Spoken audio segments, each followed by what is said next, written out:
If someone told you a painting could curse your soul, would you believe them? You might laugh it off.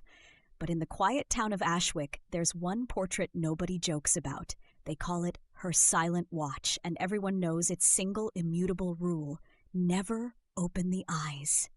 It hangs forgotten at the end of Rosewood Manor's grand hallway, its frame crusted with age, the faded signature at the bottom unreadable now. The subject of the portrait is peculiar but not horrifying, not at first glance. A young woman seated serenely, her face calm, her long dark hair framing delicate features, and her eyes gently closed. When newcomers see it for the first time, they usually ask the same thing. Why does the artist paint her with her eyes shut? Why leave her expression incomplete? Most shrug off the painting as odd, no more than a relic of another era. But those who stay in Ashwick long enough begin to sense something wrong about that soft smile, something that hints at the truth. Samantha Harper didn't believe in legends. She ran a small local art gallery and spent years trying to unravel the secrets of Ashwick's infamous portrait.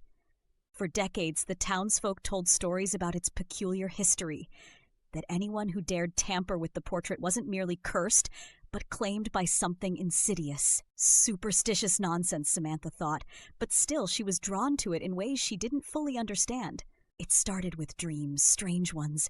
She'd see the young woman in the portrait standing in a fog-choked field, her back to Samantha. Her quiet, peaceful face somehow more menacing each time it appeared. Samantha always woke just before turning her in the dream, her heart pounding.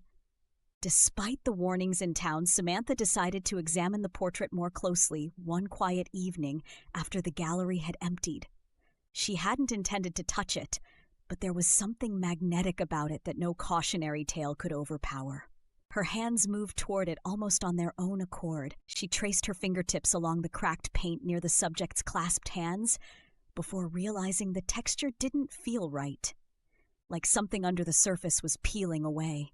She nudged the paint gently at first, then harder until it revealed what looked like outlines of her eyes beneath the closed lids, covered up, buried. A sick curiosity gripped her. "It's just paint," she muttered out loud to steady her resolve. What harm could finishing the portrait actually do? With the smallest knife, Samantha began to scratch away the layer of paint blocking the young woman's eyes. It was careful, delicate work. But once the first fragment flaked off, exposing a glimmer of one painted iris beneath, her breath caught in her throat. The night seemed to grow heavier around her, the faint sounds of Ashwick outside silenced. The electricity in the gallery flickered just briefly, but enough to unnerve her. Still, she continued.